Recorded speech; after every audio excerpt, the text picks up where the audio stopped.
तत्प्रसादितमे महादेवाय तन्नो रुद्र प्रचोदयात् கார்த்தியாயனமே கனிமரமே தன்னோ திக்கு பிரதிஜாதே. அனைவருக்கும் வணக்கம்.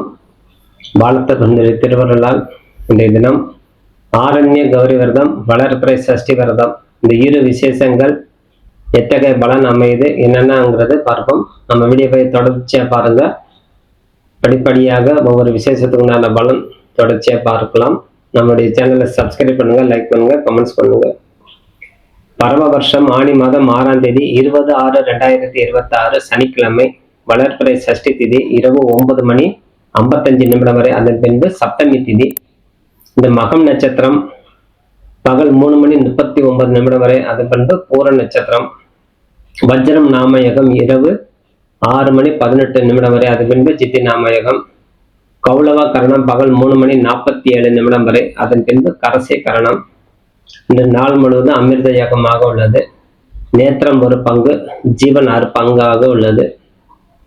ஆக இந்த தினம் ஆரண்ய கௌரி விரதம், வளர்பிறை சஷ்டி. ஆரண்ய கௌரி என்றால் யார்? வனதுர்க்கை பேர்.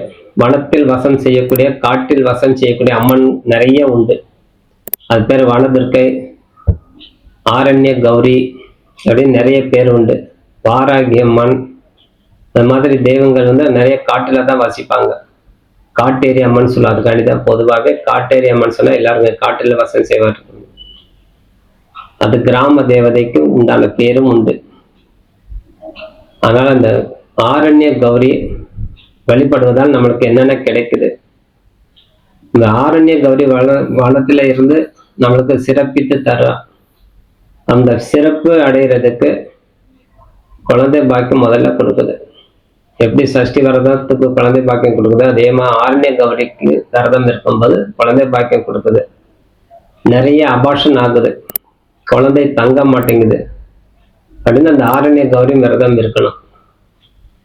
ஏற்கனவே குழந்தை இல்லாதவங்கிறது குழந்தை பிறகுதான் சஷ்டி விரதம் இருந்து வரும்.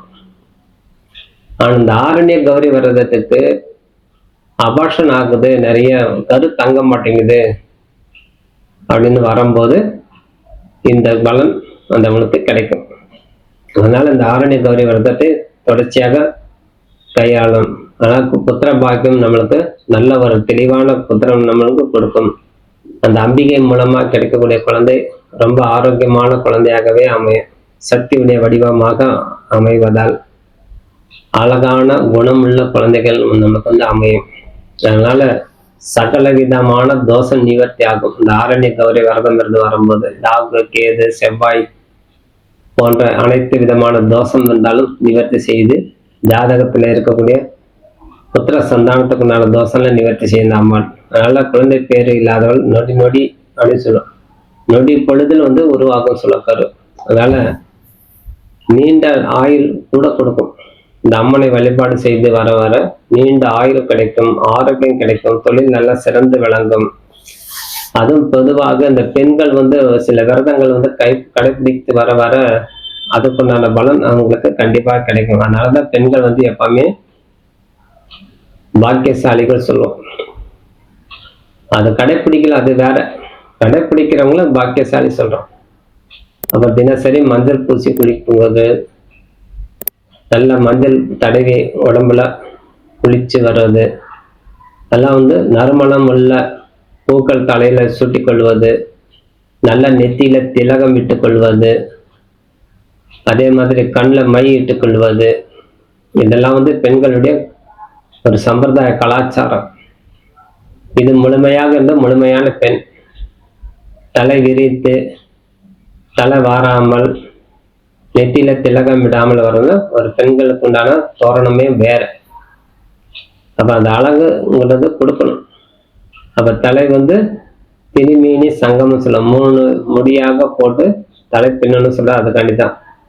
அது மாதிரி செய்து வரும்போது அந்த ஆரண்ய கௌரி விரதத்துக்கு உண்டான பலம் முழுமையாக கிடைக்கும். இன்னைக்கு தலையை பெருசா வாரத்துல நல்லா வீட்டு பாடல போய் நல்லா தலை விரிச்சு வச்சுக்கிட்டு இருக்கோம். ஆனா தெய்வ சன்னதியில கூட வரும்போது அந்த மாதிரி வரக்கூடாது சொல்றோம். ஒரு மரியாதை நிமித்தமாக ஒரு இறைவனை தரிசனம் செய்யும் போது விரிந்த தலை இருக்கக்கூடாது.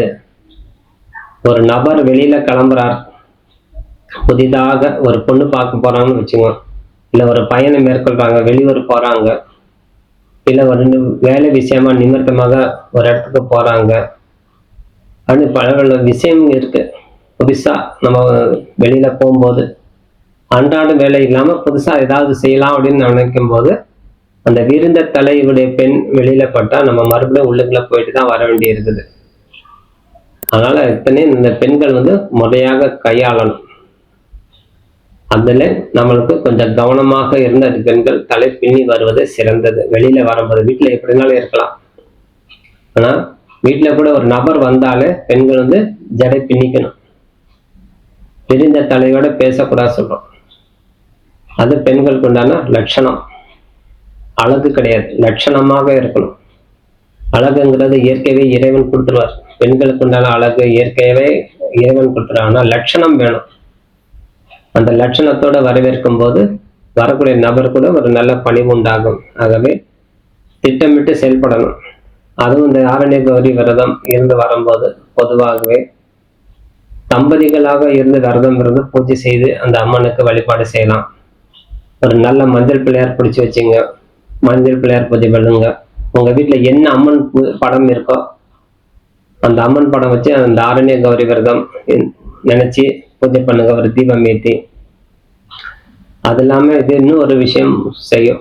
இந்த ஆரண்ய விரதம் தடுச்ச இந்த கன்னி பெண்கள் இருந்து வர வர மாத விளக்கு கோளாறு கூட நிவர்த்தி பண்ணும். டேட்டு சரியா வரல, மாத விளக்கு சரியாக வரலன்னா அந்த விரதம் இருந்து அந்த அம்பிகை கௌரி விரதம் இருந்து வரும்போது கொடுக்கும். சரி, இந்த வழிபாடு நம்ம எப்படி செய்வது?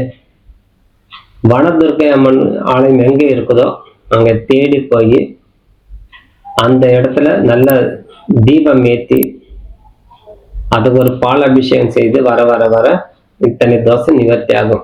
அந்த அம்மனுடைய வழிபாடு முறையே கொஞ்சம் வித்தியாசமாகவே இருக்கும். எதுனாலும் வச்சு வழிபடலாம் சொல்லும். பொதுவாகவே கரும்பு கிடைச்ச உடனே கரும்பு கொண்டு போய் வழிபாடு செய்யலாம். சீசன் நேரம் பலாப்பழம் இருக்கா கொண்டு போய் வழிபடலாம். அப்ப காட்டுல விளையக்கூடிய பொருள் என்னவோ அத்தனை கொண்டு போய் பனங்கிழங்கு, சக்கரவள்ளி கிழங்கு, அது இல்லாம இந்த பூசணிக்காய், மஞ்சள் பூசணிக்காய், வெள்ளை பூசணிக்காய் அத்தனை வைத்து வழிபாடு செய்துட்டு வரலாம் இந்த ஆரண்ய கௌரிக்கு. அதுவும் பூமியில விளையக்கூடிய பொருள் அனைத்தும் வச்சு வழிபாடு செய்யும் போது நம்மளுக்கு அனைத்து விதமான பலன் கொடுக்கும்.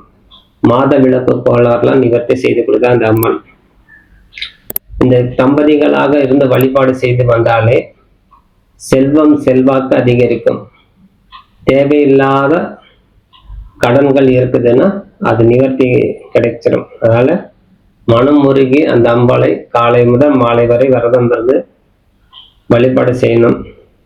உங்க அருகாமையில் எதிர ஒரு காட்டுல ஆலயம் இருக்கு, அந்த போய் வழிபாடு செய்யுங்க. அருகாமையில் காட்டுல அம்மன் இருந்தா போய் வழிபாடு செய்யுங்க. காட்டுல அம்மன் இல்லைன்னா வீட்டிலேயே வழிபாடு செய்யலாம். இல்லை வனதுர்கா கோயில் போய் வழிபாடு செய்யலாம். வனதுர்கா கோவில் இல்லைன்னா ஒரு துர்க்கை அம்மன்ல போய் பாலாபிஷேகம் செய்து தீபம் ஏற்றி வருவது சிறந்ததாக அமையும். அடுத்த இந்த தினம் 2வதாக சஷ்டி விரதம், முருகப்பெருமான் வழிபாடு. இந்த முருகனை மனதார வேண்டி பூஜை செய்து வரக்கூடிய அனைத்து முருக பக்தர்களுக்கு மனதார வேண்டி நமஸ்கரிக்கிறேன். முருகா என்றாலே போதும்.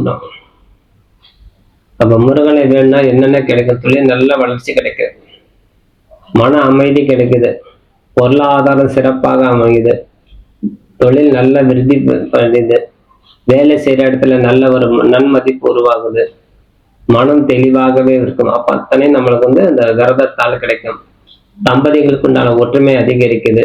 தேவையில்லாத மன அழுத்தம் இருந்தால் அது குறைஞ்சு அந்த முருகப்பெருமானுடைய அனுகிரகத்தால் தம்பதிகளுடைய ஒற்றுமை அதிகரிக்குது. அதனால நம்மளுக்கு ஒரு புத்திர சந்தானம் கொடுக்குது. ஆகவே இந்த விரதம் அப்படின்னாலே தன்னைத்தானே வருத்தி கொள்ளுதல் அப்படின்னு சொல்ல பேர் சொல்லுவாங்க. ஆனா தன்னைத்தானே வருத்தி கொள்ளுதல் கிடையாது, தன்னை பக்குவப்படுத்திக் கொள்ளுதல் தான் நான் சொல்லுவேன். என்னுடைய கருத்து என்ன? தன்னை பக்குவப்படுத்திக் கொள்றதுக்கு ஒரு ஆயுதம் என்ன? விரதம். ஏன்னா தினசரி நம்ம அன்றாடம் பணி நம்ம செஞ்சுட்டே வரோம். இந்த முக்கியமான காலகட்டத்தில் இறைவன் நம்ம நோக்கி வழிபாடு செய்யணும்னா கட்டுப்பாடு நம்மளுக்கு வேணும். உணவு கட்டுப்பாடு இருந்தாலே நம்மளுக்கு இந்த தெய்வத்து மேல ஒரு அளப்பரியாத நம்பிக்கையும் பாசமும் தன்னம்பிக்கை அதிகரித்து இறைவனை நெருக்கக்கூடிய தன்மை கொடுக்கும். அப்ப முருகா என்ற மந்திரம் நம்மளுக்கு 3 லோகத்தில் இருக்கக்கூடிய தெய்வர்களே ஆசீர்வாதம் சொல்லுவோம். அதே போல் முருகா என்று சொன்னாலே 3 பிறவியில செய்த பாவம் நிவர்த்தியாக சொல்லலாம். முருகா என்று சொன்னாலே நம்மளுடைய சாபங்கள்லாம் நிவர்த்தியாக சொல்லலாம். அப்போ எல்லாத்துக்கும் இறைவனுடைய சார்ந்து இந்த முருகனுடைய நாமம் சொல்லி உங்களால் முடிஞ்ச பூமாலை சாத்தி பாலாபிஷேகம் செய்தால் நல்ல ஒரு தருணமாக அமையும். அங்கங்கே நடக்கக்கூடிய விசேஷம், தங்கத்தேர், ஒரு சில ஆலயத்தில் தங்கத்தேர் திருவிழா நடக்கும். அந்த தேர் திருவிழால கலந்து கொண்டு உங்களால தேர் இழுக்க முடியல, அந்த தங்கத்தேர்ல வரக்கூடிய முருகனை தரிசனம் செய்தாலே போதுமானது. எல்லாரும் தங்கத்தேர் இழுக்க முடியாது. அப்ப உபயதாரன் தான் தங்கத்தேர் இழுக்கணும். அது பணம் கட்டியிருப்பாங்க. ஆனா நம்ம போய் தரிசனம் செய்யலாம். செய்து வர வர நம்மளுக்கு அனைத்து விதமான சௌபாகியங்கள் அடையும். அதில் முருகப்பெருமான மனதார வேண்டி, இந்த ஆரண்ய கௌரி தேவி மனதார வேண்டி வழிபாடு செய்தவர் ஜீவ முக்தி அடையலாம் சொல்லி